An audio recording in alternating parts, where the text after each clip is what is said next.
going to, okay. And participants, welcome. Looks like we're all here and ready to begin. All right, Bishop Bonnie, take it away. All right, thank you, Lauren. Good afternoon, folks. My name is Bonnie Perry, and I serve as the Bishop of the Episcopal Diocese of Michigan. So I oversee 75 communities of faith in Southeast and South Central Michigan. And what we're going to do today is sort of a deep dive into the role of faith leaders in gun violence prevention. It is something that is near to our hearts and also affects all of us.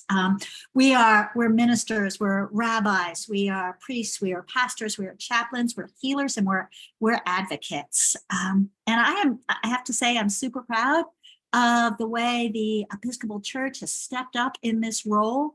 And also how all of our siblings in faith have joined with us during this campaign as we've passed 4 sensible laws for gun safety. We've brought together Methodists, the pastors, the Lutherans, the Jewish Federation, Baptist Pastors Council, the Catholic Conference, Episcopalians. Friends, I got to tell you, it's been at least 2,000 years since all of us have agreed on something like this. But we're really clear. We want all Michiganders to be safe and safer. And more than anything else, we want to protect our children, our young people from gun violence. I'm going to invite our panel to introduce themselves. The Reverend Chris Yaw. Chris. Hello, Bonnie. Hello, everybody. My name is Chris Yaw, and what a joy it is to be with you, a group of people who are interested in making our world safer. I am the rector of St. David's Episcopal Church, and it is in Southfield. We're a 70-year-old congregation that's rather diverse ethnically and educationally. Our membership's about 325 people. Our Sunday attendance is around 120.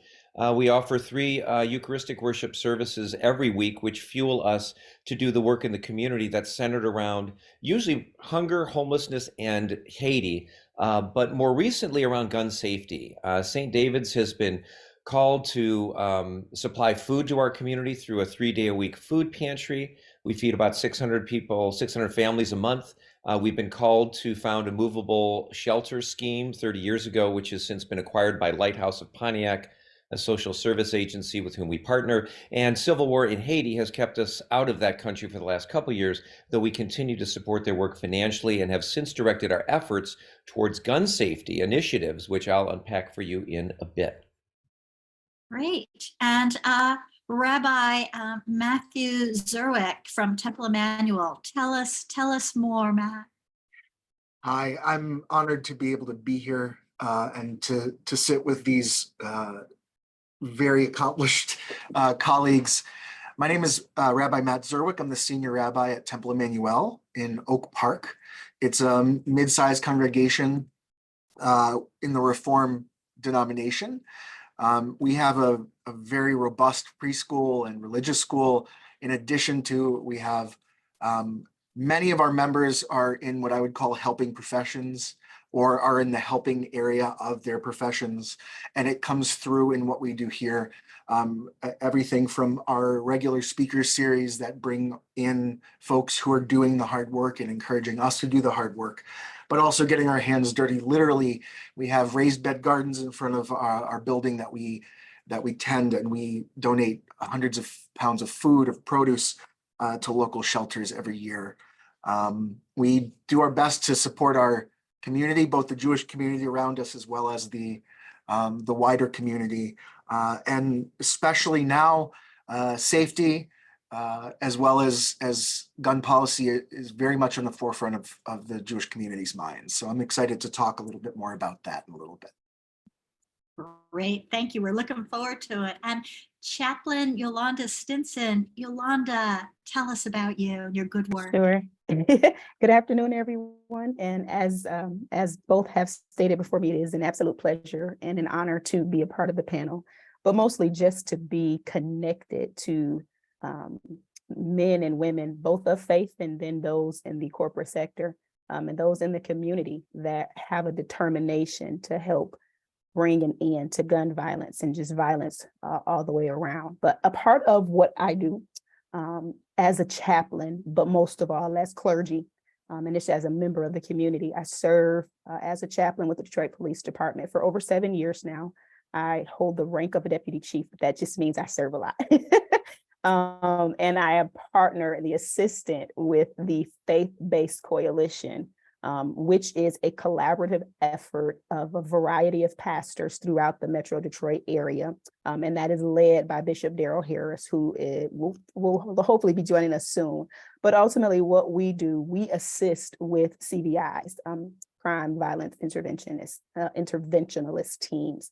We partner with them as well as with the community to help bring an end to the senseless violence in our communities, to help bring awareness, to help bring resources. A part of my assignment with the police department is a support specialist in the homicide unit. So I am there from, unfortunately, beginning to end when there is a situation. I show up at the scene, I show up at the hospital. I am support for the families to bring resources to them, but also to bring comfort to them through our faith. And I just walk with them through the entire process, from the crying and the weeping to hearing the news of their loved one being passed away, to planning a funeral, memorial service, a candlelight vigil, to planning a repast, to picking up items to help bury their loved ones in, to gaining resources to help bury their loved ones. So I have the specific, awesome assignment of being a voice of help and a spirit of comfort and hope to families during times of tragedy. Wow, thank you. And we are looking forward to hearing more about that as well. I want to turn our attention back to Pastor Chris Yaw at St. David's Episcopal in Southfield. How is it you all began to get involved in gun buybacks? Tell us a little bit about that story. I am happy to, Bishop, and thank you once again for this opportunity to talk about this important issue. And I've got a couple of slides on a PowerPoint that I'm happy to share to make it a bit easier to understand here. Let me go ahead and make this work here. Look at you. Yeah, well, I mean, you know, it's to listen to a pastor for any amount of time can be really difficult. And so I really understand. You're meddling. I mean, how many times have I been told, Father, that sermon was too short. So instead, we'll go ahead and give you a couple visuals here. As I mentioned, St. David's pretty average, small to mid-sized church. We're in Southfield in Oakland County. Ethnically and educationally, we're diverse, really good salt of the earth people. We like doing good in the world, as I mentioned, hunger, homelessness, and Haiti. But then, Bishop, to answer your question, Oxford happened, which is in Oakland County, and Michigan State happened, 2 shootings that literally hit too close to home. And so at the leading of our bishop, we started studying the issue.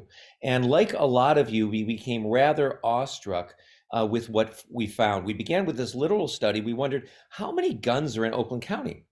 How many people die in Oakland County by gun violence? Who's keeping tabs of this? None of our 43 police departments, our sheriff's department knew. So in 2022, we contacted the coroner's office, and using data obtained under the Freedom of Information Act, which we had a petition for each month for 12 months, we tabulated 123 firearm deaths in Oakland County that year, 35 homicides, and 88, over 70% were suicides.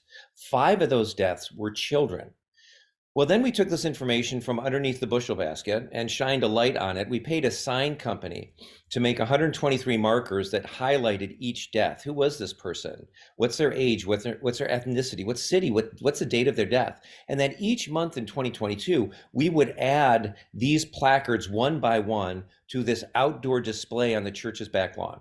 So we could literally let this sink in. And this garden that you're seeing is like between our parking lot and our church. So we could kind of walk by it and let the compassion of God grow in our hearts. What would God say about this?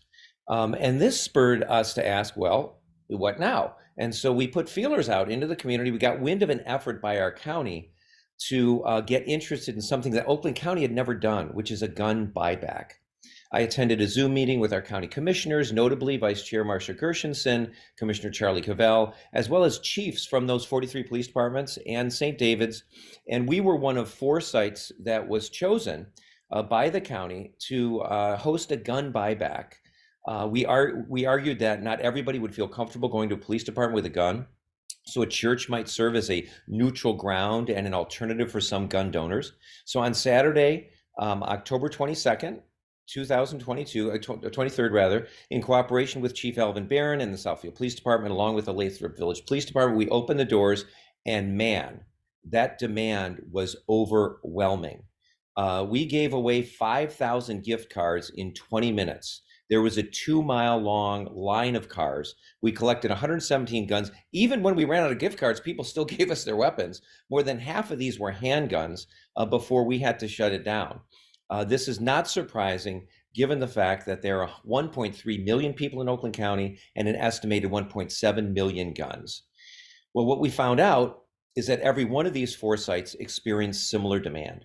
Now, fast forward that to our second gun buyback. That was just a couple months ago in December, where the line's just as long. This time we had a grant from Marcia Gershenson in the county. So they paid for the police, which was $5,000, and they gave us $5,000 for gift cards. We raised another $20,000 on our own from area churches, from private citizens of goodwill. We gave away, again, the line's really, really long. And this time we gave away $19,000 in gift cards to a continual lineup of cars that would not go away even after the event was over. We took in 224 guns this time, including 133 handguns, 87 long guns. The following day, we fielded 40 phone messages at the church, most asking, when's the next gun buyback? 3 days later, this lady shows up with a gun and tries to give it to us at the church office. We said, go to the police station. These events, of course, are not without protesters.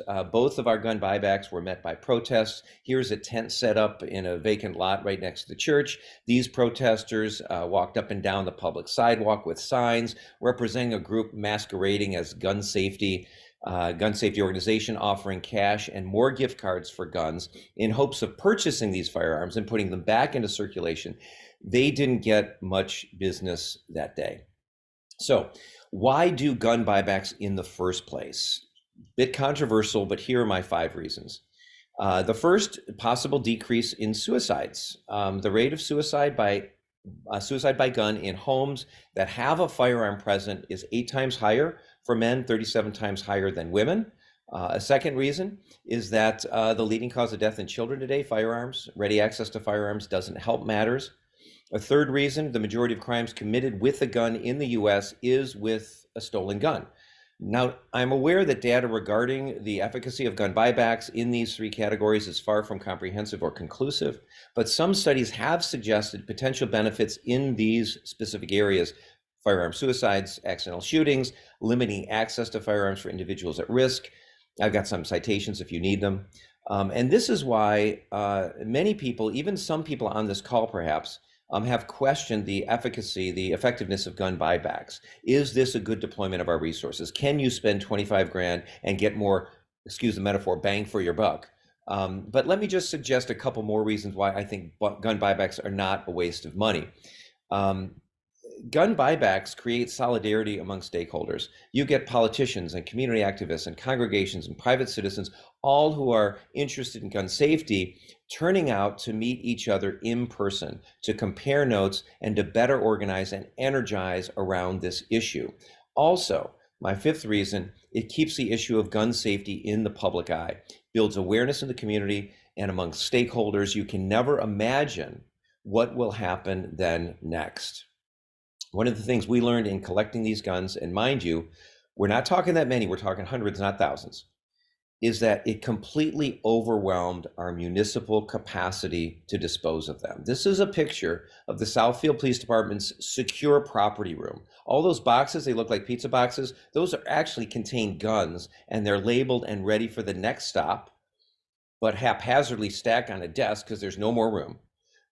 because they go to the county ballistics lab at the sheriff's department in Pontiac. The problem is that the ballistics lab is completely unequipped for an influx of even a couple hundred guns, so much so that today in 2024, the lab is still processing guns we took in 2022, much less the ones we took in 2023. So this led to some of our politicians raising the issue again. Marcia Gershenson, who invited me to testify to a budget hearing last July to ask for more money for the sheriff and his ballistics lab to simply process the guns that are collected. So as we're dealing with the county and their disposal issues, there's much more brewing on the state level. And that's when the New York Times called me. They got my number from my colleague in Lansing, the Reverend Tim Flynn, who is also doing some amazing work around gun buybacks at St. Michael's Episcopal there. New York Times had unearthed a little dirty secret that municipalities like the state of Michigan, who have a ton of guns to get rid of, Michigan has more than 11,000 guns a year. They use one of the many disposal companies that exist legally that will take surplus guns for free and dispose of them according to ATF regulations. Now, those regulations stipulate that only the receiver or the frame, which has a serial number stamped on it, has to be destroyed in order for the gun to be legally destroyed. Now, this means that many other pieces of that gun can be resold, like these parts that you see for sale on this website. Michigan used a company called Gun Busters. These are parts of guns that they had salvaged from guns they got for free, destroyed part of, and now sell the rest. Now, this meant that all those guns collected at our gun buybacks were not being completely destroyed, they were being recycled. Well, we did not take this sitting down. We called a news conference and we voiced our objection to this policy. We asked the Michigan State Police, we asked gun busters, don't recycle our guns. Our politicians, our financial donors, and the people who gave us their firearms were certainly under the impression that these guns would be completely destroyed. Well, then, right before Christmas, the director of the Michigan State Police, Colonel James Grady, called me and said he was officially putting the relationship with gun busters on hold. He said he was researching options that would completely destroy every part of any gun surrendered to the MSP. And as of late last week, I spoke with the director of the department that handles these gun disposals, Chris Belt, and he said the research has been completed, and we can expect an announcement by mid-February as to exactly how the state will completely then destroy these weapons. This has unearthed a perennial problem in Michigan and across the county. Gun disposal. Now, my great-grandfather was a police chief 100 years ago in Michigan, and here's how his department used to do it.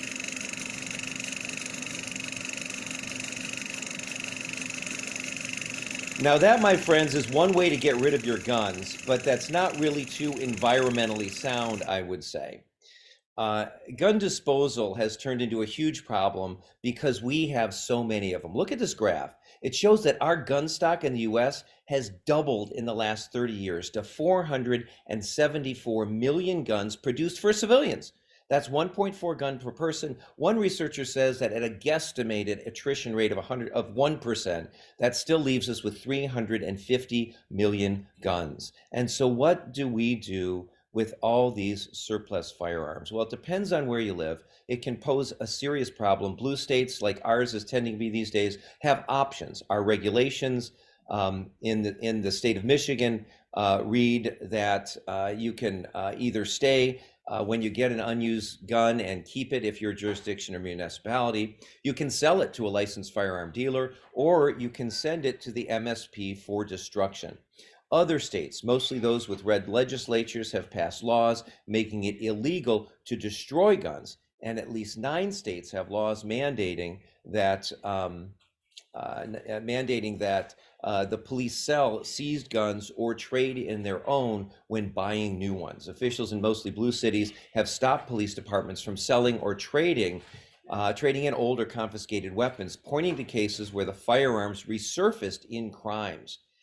Now, this means that some people who want to destroy their guns are stuck. And I just have these 3 scenarios from people across the country. This guy in Virginia, I don't know if you can read that slide, but he's been unemployed. He's got some guns he wants to get rid of. And he says, you know, if you sell it to a gun shop, they're going to sell it to somebody else. And that's really not achieving the goal. He says he's uncomfortable selling it to somebody else without knowing what they're capable of, and that he's contacted 3 local police agencies. None of them want it. You've got a mother in Pennsylvania whose husband was arrested and taken away for a violent situation, and she found guns in her walls. And she says, you know, if I take it in, they're going to question me. Where'd you find it? Is this a criminal gun? So she doesn't want to take it in. And you've got this soldier in Nevada who was at that 2017 massacre that killed a lot of people. He doesn't want guns anymore. He says it's actually harder to get rid of a gun than it is to get one. So he's keeping them in his storage locker because he doesn't have a place to put them. And of course, closer to home, we have guys like this Bruce Nichols, who was in our parking lot, a real estate attorney who also wanted his gun destroyed. So he came to one of our buybacks, and he said he gave it to us because he didn't want a child to get it. And that was his biggest fear. So all this has prompted the University of Michigan's Firearm Injury Prevention Institute to take on this issue of firearm disposal. So if you are wanting to do some work in the gun buyback area, you'll want to contact them. I can get you their information. And if you're contemplating a buyback, especially in Oakland County, call your commissioners. They have some money. They have a lot of a pull in how to get these things organized. If you're in Oakland County, I'm happy to give you some contact information. And finally, we've produced an online class. It's called How to Sponsor a Gun Buyback, and that's going to be available next month. And so if you, any of your friends want to do this, we'd be happy to show you how to do that. Again, contact me. The bottom line, I think, Bonnie, for church people is that Jesus asked us to care for our neighbors. Like Bruce, he's flummoxed about what to do with his unwanted weapon. And yes, we are a society that should be doing more. The book of Micah says, what does the Lord require of you but to do justice and to love kindness and to walk humbly with our God? For many people of faith, doing justice is not just for somebody else, but it's this act of service, this act of faith that I commend to you as you feel prompted. So back to you, Bonnie. Thank you. You know what I love about this? Now, one, super complete presentation, which might be a little overwhelming for some of us. We're like, oh my God, they really knew what they were doing. But this is a community of faith who went from 0 to 110 in a year and a half, 2 years, working bit by bit doing this. And so I'm going to say, all you need to do is just start. But this is such a clear example of how we can put our gospel values, our faith values into action and change public policy so that the guns are no longer just reproducing like bad starfish. So just, I love it. I love it. I've got Chaplain Stinson. Do you wanna take it away? And Sure. I don't know if I can follow that, but I'm certainly honored to be on the same side as Pastor Chris. I applaud the efforts and the success of everything that is being done. Not that you just started, but that you are still fighting and pushing for it. So I absolutely applaud you and am so grateful to be on the same side as you. Thank you, Yolanda. It's shared. You're welcome. So we do, wow, that's amazing. A part of we do advocacy as well as assisting people, unfortunately, families of victims during times of tragedy and crisis. And one of the questions that was posed a couple of weeks ago, and it came back to me earlier today, is how is the church helping stop the violence or helping interrupt the violence? Because it appears that violence is winning. It appears that evil is winning. And we know that as the scripture says, where sin abounds, grace does much more abound. And so a part of what we do when we come in and try to intervene and bring not just the gospel, but we bring resources, because people don't care how much you know until they see how much you care. And so to show up on the scene when the police call us. And that's one of the great things about being in our community.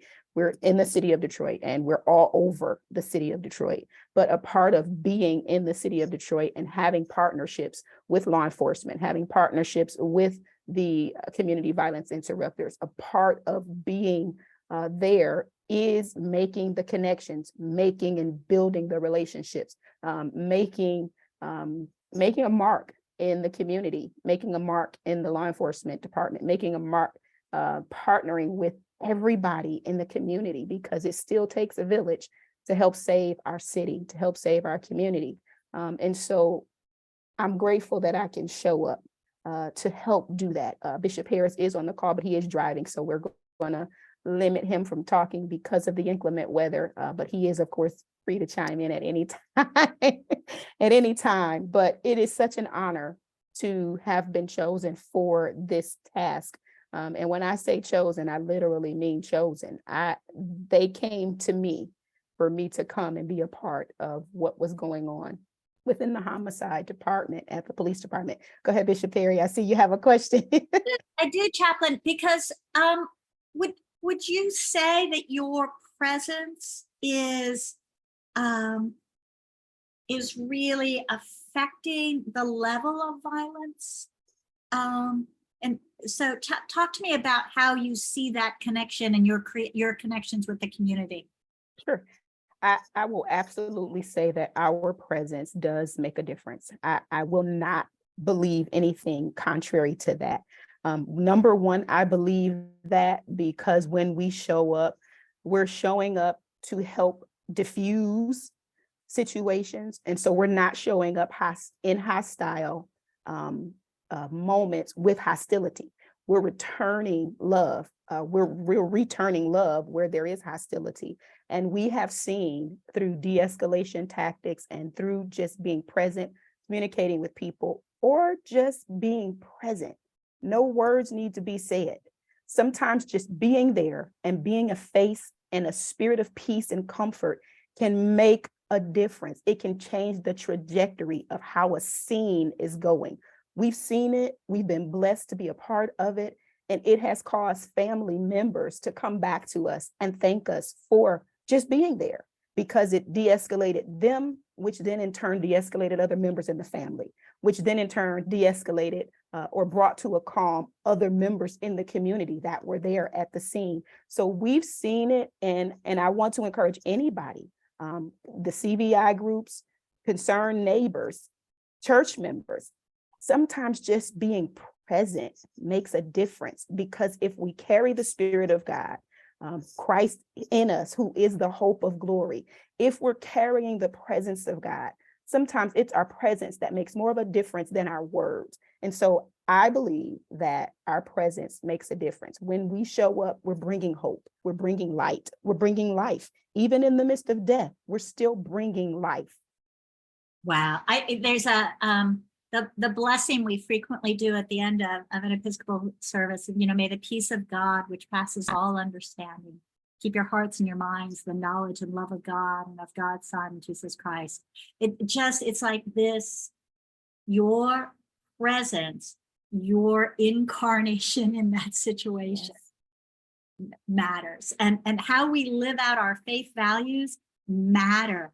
Rabbi Zerwekh, tell us about your faith. Tell us about how this matters.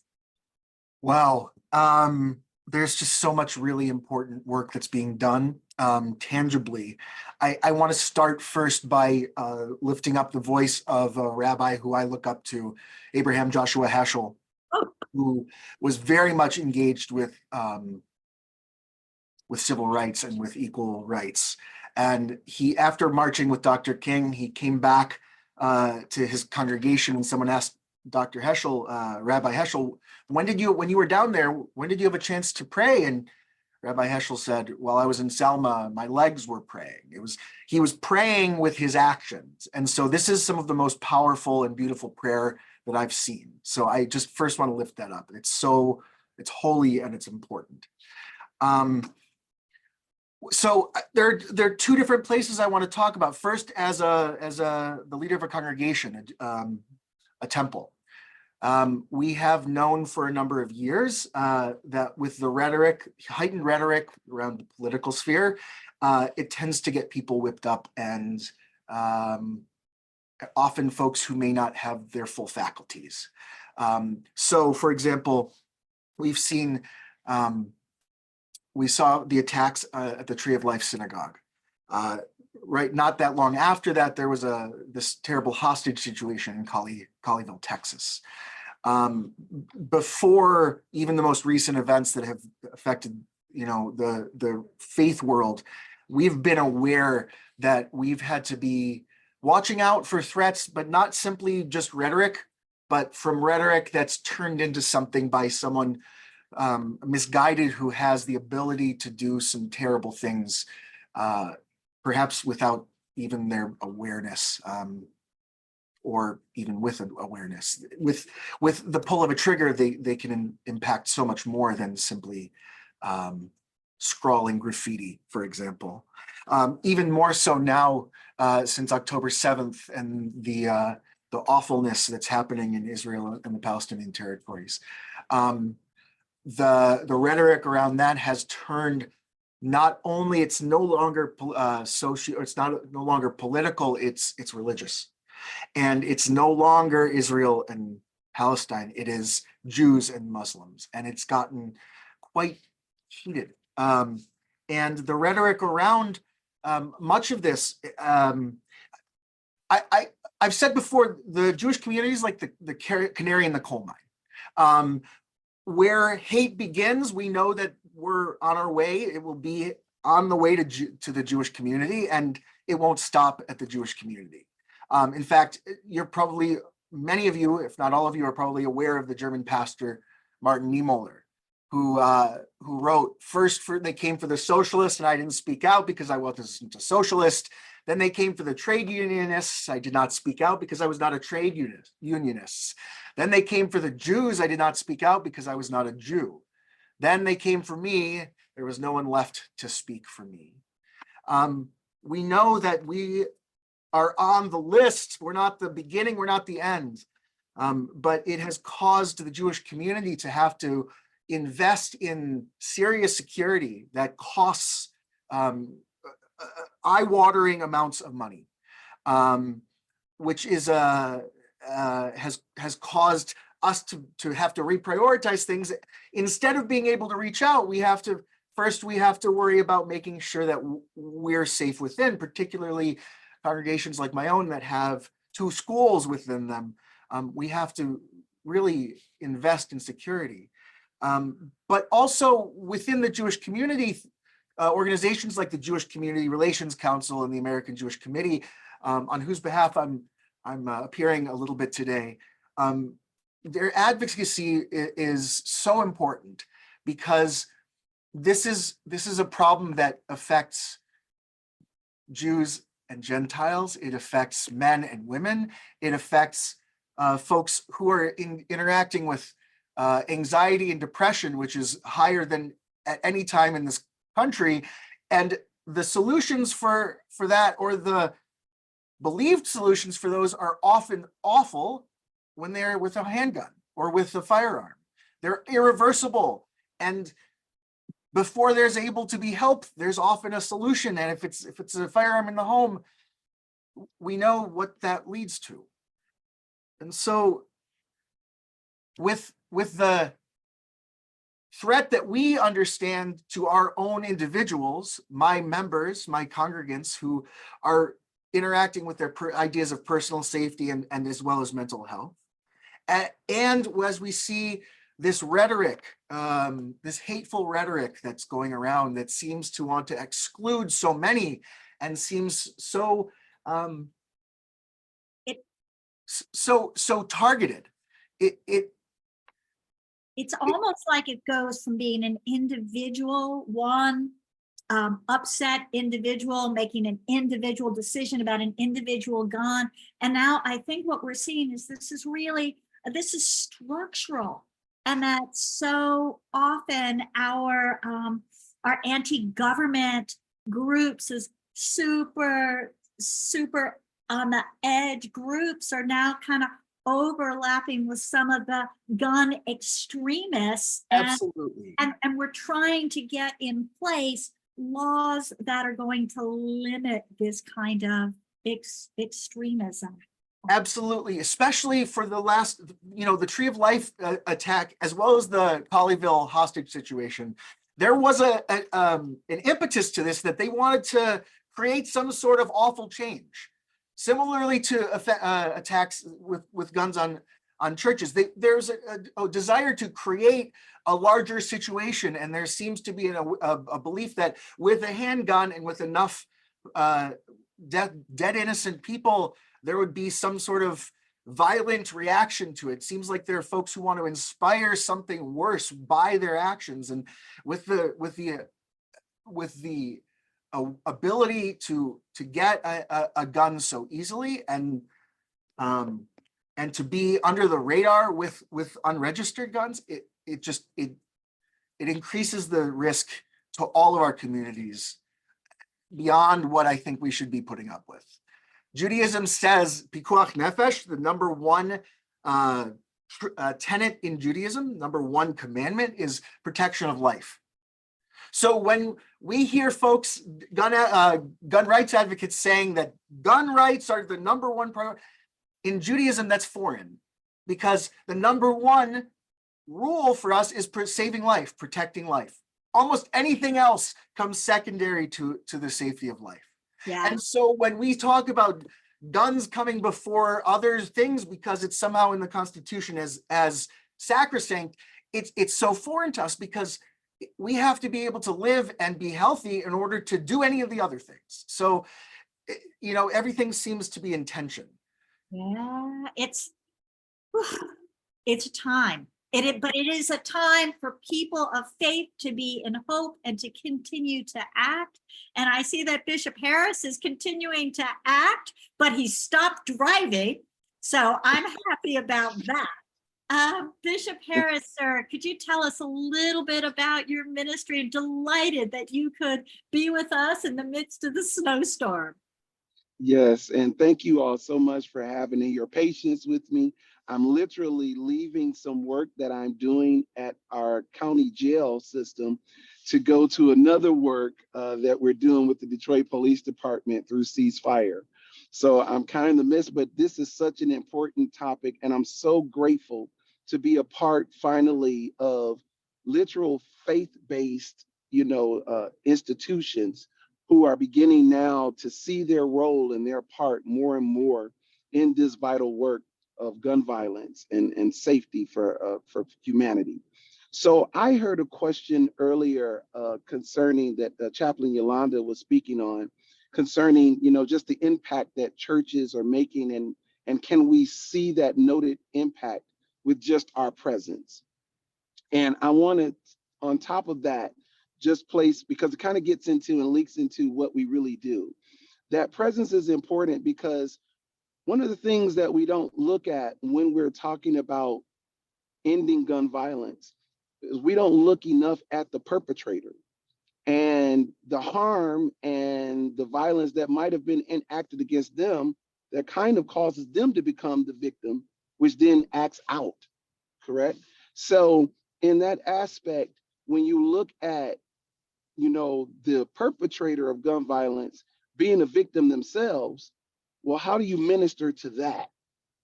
They've been impacted by violence, which could be the reason that they went to even get this gun in the first place, because they feel like that is the only response that will bring some solace to their situation.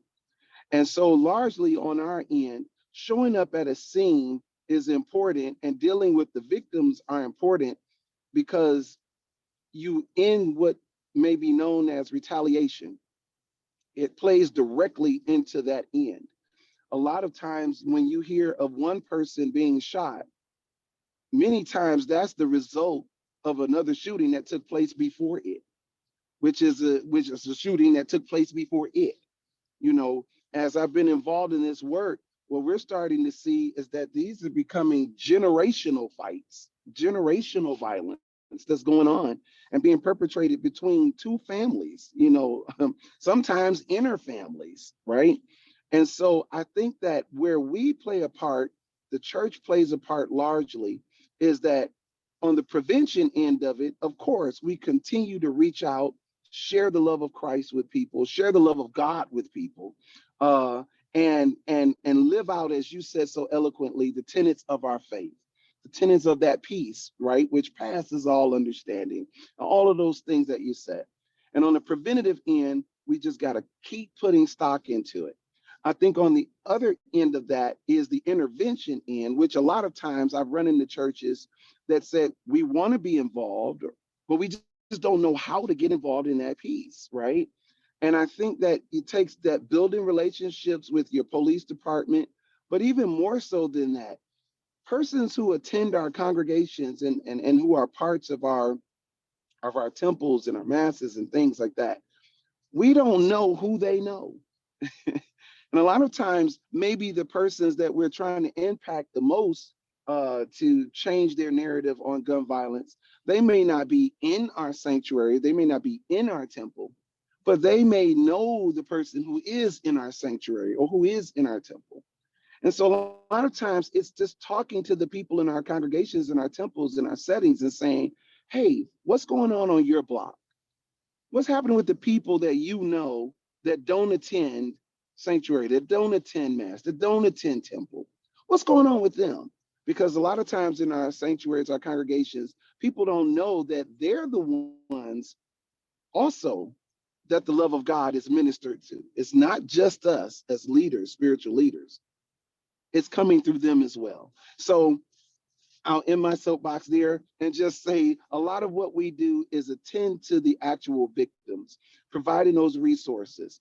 It's amazing how many people are involved consistently in acts of violence, but they don't know how to, what to do when they're at the hospital. They don't know how to arrange a funeral. They don't know how to arrange a candlelight vigil. These are situations that can turn very violent in just a moment, Right? because they don't have a person there spiritually. So that's a lot of what we do. And I'll turn it back over because I know preachers can talk, and I'm not going to be one of those today that's going to do that. Yeah, I'm pretty sure that's why they made me the moderator. I want to just transition a tiny bit here.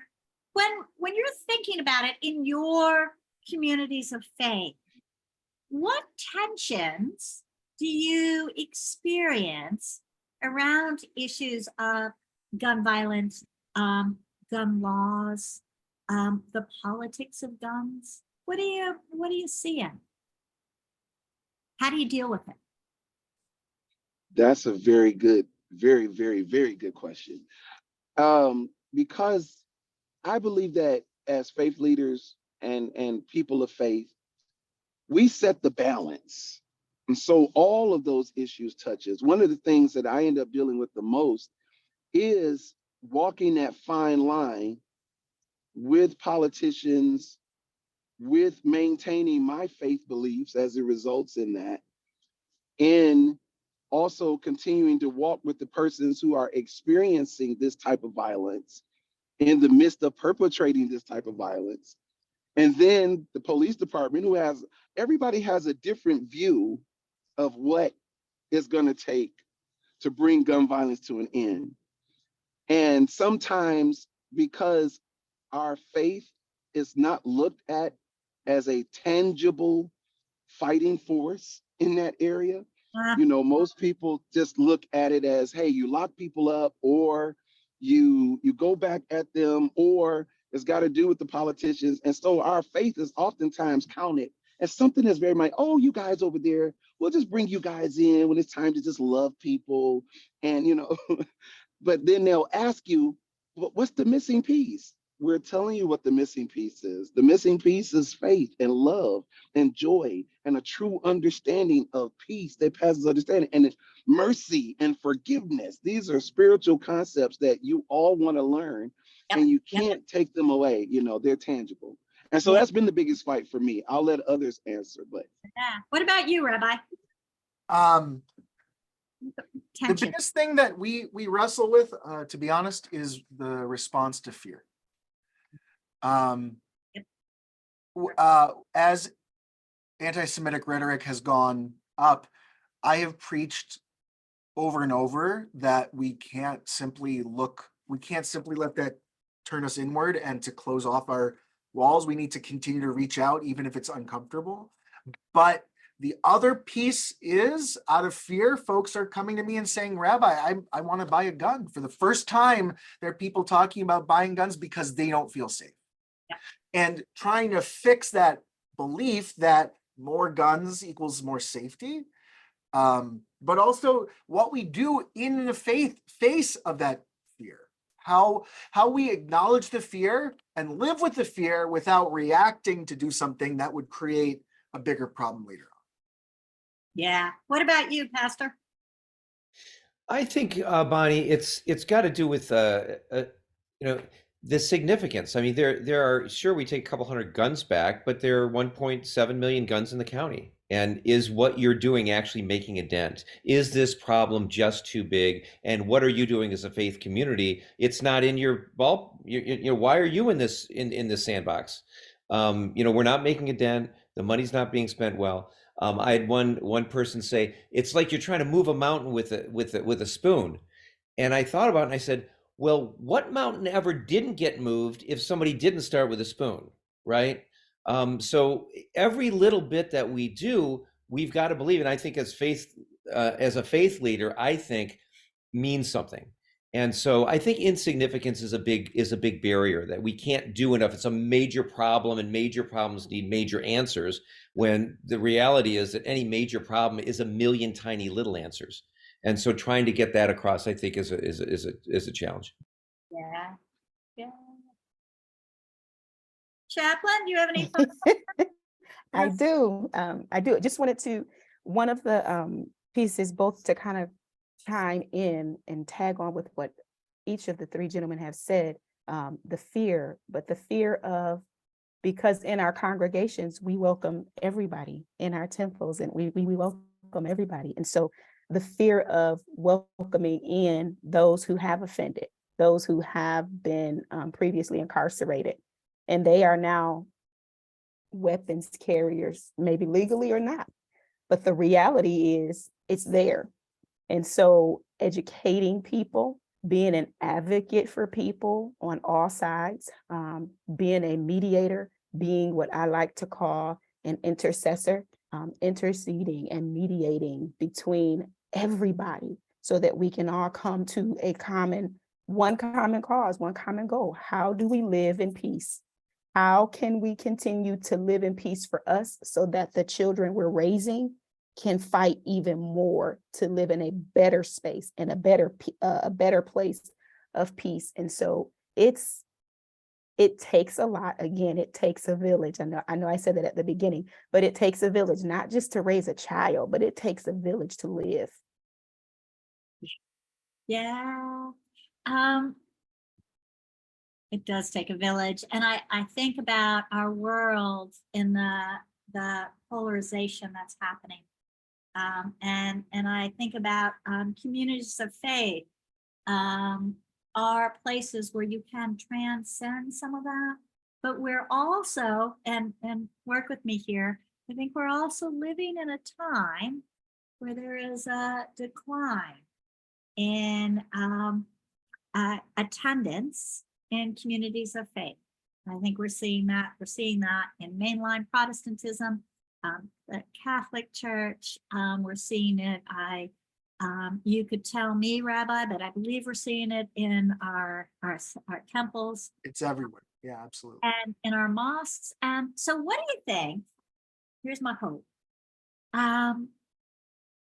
What happens when communities of faith, when leaders such as yourselves start standing out and standing up as advocates and prophets for what could be? How does that, do you think, possibly affect how people not involved in our faith communities might experience us? I'll go first this time.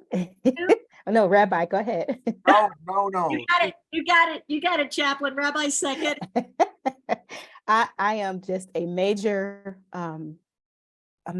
proponent, a major advocate for believing that if you see a problem, then God has already given you an answer.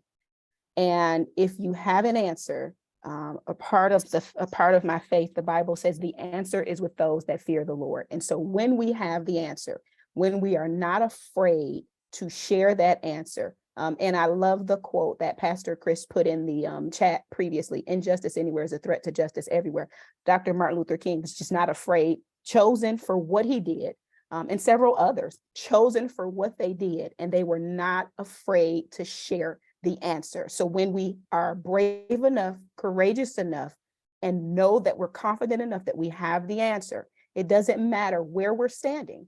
We'll stand on the mountaintop, we'll go to the valley, but we'll share what we believe the truth is to help the answer, because we believe that we can make a difference, so that if we save just one person, if we touch just one person, we've saved a generation. And so I believe that as leaders, if we're not afraid to speak out, if we're not afraid to stand up, even in the face of adversity, even in the face of death, Esther said this: if I perish, let me perish, but I'm going before the king. And so just, if we're not afraid as leaders to be who we were chosen to be, to do what we were called to do for such a time as this, we will make a difference. And if the old cliche says, if you build it, they will come. If we do it, we will obtain followers, because people want to see something different. They want to know, is this faith real? Is this God you talk about real? Are there still miracles taking place? And we hold the answer in who we are, what we carry, how we live, and what we believe. And so I just believe that as leaders, if we're not afraid, if we're not ashamed, and we're confident in doing what we do the right way, and not being afraid to reach across the line, not being afraid to reach across the table. Let me talk to you. Let's see how we can partner together. There may be, because the line of work that we're in, we talk to formerly incarcerated individuals all the time. We've seen their lives turn around, and we see them doing the work in the community, and they're partnering with people like us, and we're partnering with people like them, as the people say. But ultimately, we have one common goal. We believe we have the answer, and we're going to push that answer until we see change, even if it's just one person. I believe, Rabbi, that you have been teed up with words from Esther. So speak the truth. I just need to say amen to everything Chaplain Stinson just said. I like, they're 100,000%. In fact, what I was going to say just kind of perfectly dovetails from that, which is, I believe a piece of why folks are choosing not to walk into our buildings the way they used to is because there are so many charlatans out there speaking loudly in the name of religion, the wrong thing. And the biggest names, the loudest names in the religious sphere are the worst names to be heard. We're fighting against those televangelists, those folks who are using their political outlook to influence their religious outlook, and it's coming through. Christian nationalism. Yes, amongst others. But that's such a loud voice. I think it's forcing folks away because of exactly what Chaplain Stinson's saying. It is lacking authenticity. It is clear and people can see through it. If we're willing to speak, I'm just going to say exactly what Chaplain Stinson just said in a different way. If we're authentic and we speak authentically and truly and don't worry about the consequences to what have you, we can find other jobs elsewhere. But if our voices are compromised, we can't get that back. So staying authentic to ourselves, I think that that is broadly religious affiliations going down, but in places where there's authenticity and relatability, it's not necessarily going that far down. And I think that it speaks directly to what Chaplain Stinson just said. All right, Pastor Yaw, take it home, man. Man, there are so many directions, you guys, Matt and Yolanda, that we could go with this. Certainly one for me is that I've never been more proud to get so much hate mail. And that I do think that in seminary and a lot of my training was kind of to go under the radar. And you're a pastor and you make everybody happy and the community, everybody's got to like you and this kind of thing. But this kind of work that, as you guys have mentioned, is we've kind of offloaded to activists and to other groups that have sprung up when, we're supposed to carry on the tradition of the prophets. We're supposed to stand up and say, wait a minute, we can't legitimize abuse, neglect, chaos. It's called dysfunction. We need to stand up. And I kind of am glad we have these protesters. It means I'm doing something worth protesting. And I think that our faith communities, for a variety of reasons, have neglected to have the tools and the moral conviction to really stand up. I do think you're right, Matt. We want to keep our jobs. We want to get a retirement. But life is too short. You get in this business long enough, you're like, look, I don't necessarily want to be comfortable to live a convenient, popular, safe life. That's not what our icons have done. They have said, look, it's about danger, inconvenience, unpopularity, and discomfort. And we've got some very good icons to look up to in our traditions that have paved the way. So I think as we recapture that, that is really going to be some of the secret sauce that quells the mass exodus that we're seeing in evangelicals. I mean, you name it, across the board of people who just are washing their hands of faith communities.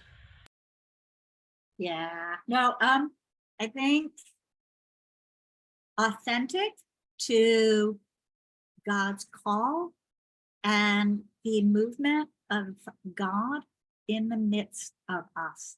And I want to move now to a few of the questions that we've got from our audience, folks. Jim Mogeson. Hi, Jim. I'm so glad you're in the midst of this. You're talking about creating safe spaces for activists to land and organize, sort of like the Silence the Violence events, and then talking about how St. Aidan's Episcopal in Ann Arbor, having done the Silence the Violence event, getting new folks joining the community. I mean, all of you panelists, what do you think? What are some of those events where we can bring people together from different perspectives? That's also a piece I think that Beth DeHaven is trying to get at, about where we're able to bring the polarities closer. What sorts of things are you all experimenting with in your communities? Bishop Harris. Okay, so I know that here in Detroit, we're working closely with Ceasefire. We've been doing for 10 years these events that we refer to as call-in events, where we literally are working with the police department of the city, working with our federal prosecutors agencies, and we're calling in guys who are either shooters themselves, or they may be in line to commit that kind of act because of their contact consistently with our gang intel. And so one of the things that was determined from the very beginning is that the safest place for these persons to meet and to have these meetings were sanctuaries, because all the other spaces could become very territorial in neighborhoods, right? You start talking about schools. Well, schools kind of are territorial to whatever gang or whatever may be happening in that area. So churches served as this safe space, and to this day, they actually still do. And that's one of the ways that churches have been seen in the city of Detroit as getting involved in kind of this gun violence fight, right? Opening up your sanctuary to be able to deal with and to bring in activists and persons like that who could actually help people who are on the other side of this type of activity that's not healthy for a community. So that's just one way, doing peace walks and things like that. But I do want to just quickly say this. Sometimes the challenge, I'll say, with bringing in activists to make it a safe space is that some of the attitudes of the activists don't necessarily line up with what our faith traditions may be. And I think that one of the things that's necessary to see more of that happen is, to kind of find some common ground and some common space between what activists are actually activating themselves to do and what the faith tenets or faith practices or faith beliefs of the church that are traditional to the church and just as real as whatever you're bringing into this work as well. And that if they're both respected, then I think that there could be great advocacy on the part of utilizing a lot more church spaces to make these sorts of safe spaces for those who are activists in the communities doing this work. And I'll leave it there. I kind of think it's a historic return to a part of the role that a community of faith had, like place of sanctuary. Literally, that's where you went and people couldn't come and get you. So, I mean, I think there's a super interesting thing about that. Other folks, places, how it is that you're taking polarities and maybe offering a place for people to come together.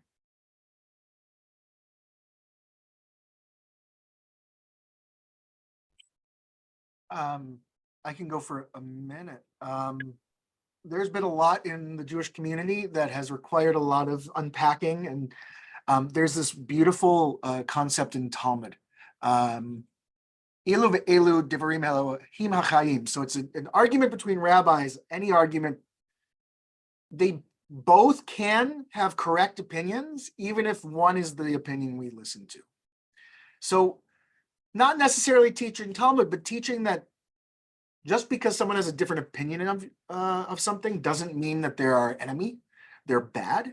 It means that we need to understand where they're coming from, as well as creating a place where faith is faith, activism is activism, and we can use our faith to compel our activism, but also having a place where faith is faith and letting folks connect and in faith and move in that conversation somewhere else. I think that's been something I've been trying to foster here. Yeah. What else? What do you got going? Yolanda or Chris? I just, an incident or over the summer, an incident occurred here in Detroit, and it made me think of that, where all lines were crossed to bring people together. And I'm sure you may have heard of it, but there was a kidnapping of a 2-year-old little girl, and it started in Lansing. It trickled its way down to Detroit, and unfortunately, she was not able to be returned to her mom. And so through the barriers and cross city lines, county lines, we were able to connect with different law enforcement agencies, as well as different people from the community, as well as activists, as well as city leaders from multiple cities. And that particular show of camaraderie, unity, support in the community, where it started in Lansing, but it ended in Oakland County, then to Wayne County, how we all came together despite the differences, despite where we were from, despite what we believed. Because at some point, yes, my faith is my faith. I still want that common goal. How can I prevent this from happening to another child? How can I prevent this from happening in my community again? And so I think that question, it plays in everybody's mind at some point in time. Politicians are going to do what politicians do. They're elected to be in office, to do what they do. Believers in their faith, in their synagogues, in their temples, in their congregations, we're going to do what we were called to do. And community is going to do what they were called to do. At the end of it all, how can we come together to save our sons and daughters? That group that was out so sad. How can we save our sons and daughters? Will we continue to allow barriers and walls to stay up, or will we work together to create a door? So well said, Yolanda. When we look at things that are going to kind of unite us and bring our congregations together, as I mentioned, we started with education, and that's something we can do together over shared interest. when we're interested in gun safety issues, for us to trade clergy, to trade lay people, to bring us all together to study an issue. It disarms it disarms us on excuse the metaphor, on so many levels, and it unites us in some really important ways. That when we can see, oh yeah, we're rowing in the same direction. We turned from an educated congregation kind of to an activist congregation without even kind of trying. But it started because, like you all, you've got some smart people in the room who want to simply know more. They care about their communities, they care about one another. And when we can provide shared educational opportunities, that can really be, I think, a place for us to build into activism, taking a stand, getting some of these changes made that are so needful to our community.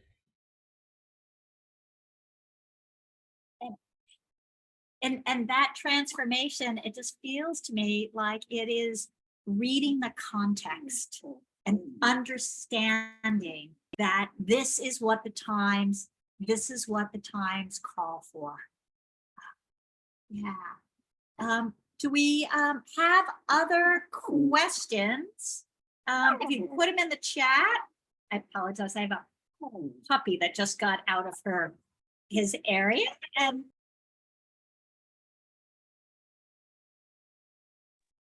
what do we have? Do we have any other questions? All right, we got. Oh wait, let's see, what do we got? Boop, boop, boop.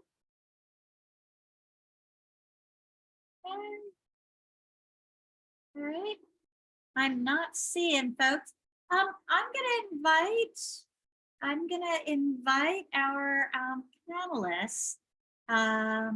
Give us a word. What do we need? What's one thing that we as people of faith and hope, what do we need to do to make Michigan safer? I'll go first since I've been going. Oh, go ahead, Yolanda. Okay, I've been going last. I'll go first on this one for the wrap-up. And I think one of the texts, Rabbi, that we really share, certainly with you, Chaplain, is this idea asked in Micah, what is it that the Lord requires? And the very first thing is the word justice. And I think that so much of my life as a pastor has co-opted that for something else. And there's a reason that justice is first. It is love kindness. It is to walk humbly before God. But the first is justice.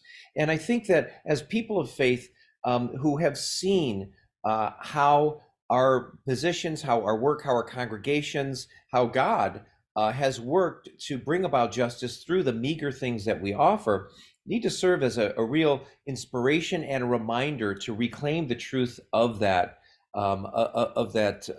message. It's interesting that of all the things Jesus was crucified for, it was for standing up for justice.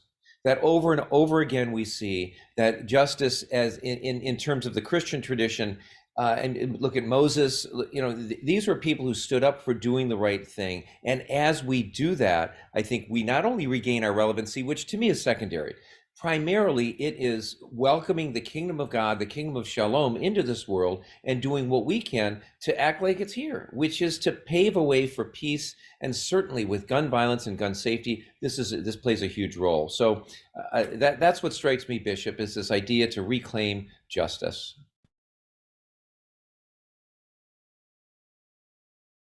I love that the verb on that is to do justice, not wait for it, not long for it, not even just hope for it, but to do justice.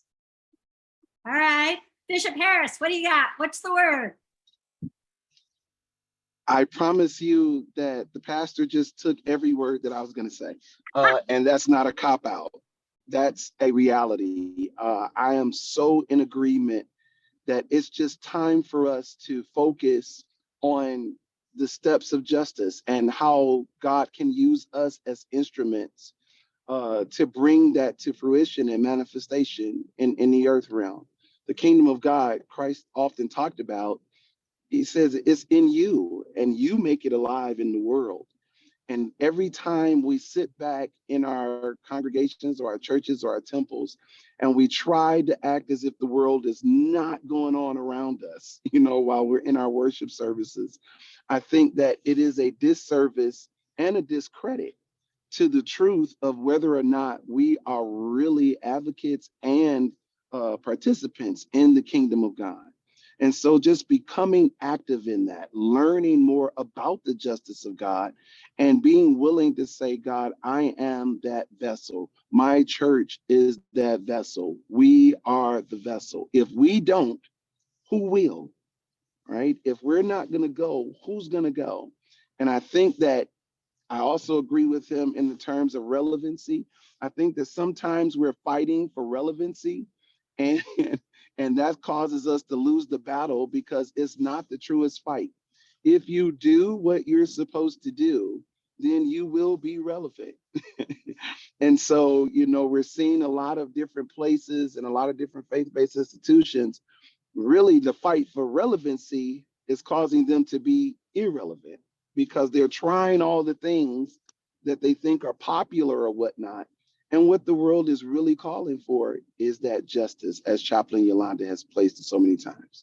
So that's going to be my short answer. I'm going to try to follow his model as well, because he gives great short answers. And so I'm going to try to follow that. Thank you. All right, Rabbi. So I want to put my stamp on this quest and pursuit of justice. And I want to add one other piece, which is a quick story about a teaching about one of the greatest sages, Rabbi Hillel. A young man goes up to Rabbi Hillel and says, Rabbi Hillel, I want you to teach me the entire Torah while standing on one foot. Now, this young man is clearly trying to get to Rabbi Hillel, but Rabbi Hillel doesn't take the bait. He thinks for a second, he stands on one foot and says, that which is hateful to you, do not do unto your neighbors. All the rest is commentary. Go and learn it. This is Torah, all the rest is commentary. Go and learn it. If we're going to pursue justice, we need to remember that we are centered around humanity. And I think finding the humanity in every single person, and remembering that humanity is such an important piece to that justice. And I'll leave it there. That the Lord God is clearly upon us because the preachers are being brief. All right, Chaplain Stinson, take it home. Okay, I'm sorry. Well, that means I have to be brief as well. So No, ma'am, you did the word. My one word, in addition to theirs, and so I'm going to give just an additional word, is love.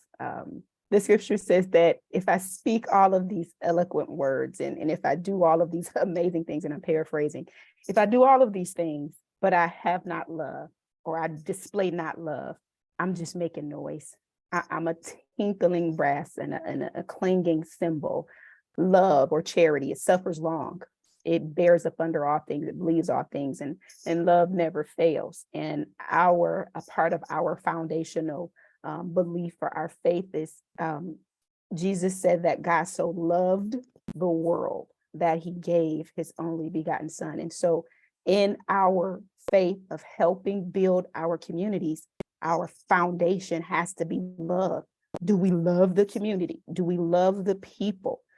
And we love the people that we may say are unlovable? Can we love the people that may have hurt us? Can we love the murderer that we're sitting in court watching be convicted of murdering our family member? Can we forgive and can we love so that we can then minister to the person that did the crime so that they do not become a repeat offender, so that they can teach their little ones how not to do what they did? Can we love? And so I'll leave it with that. Love. Let love be the foundation of everything that we do. Our cities, our communities, our neighborhoods, our schools. Let love be the foundation of what we do. And another translation says, love never stops loving.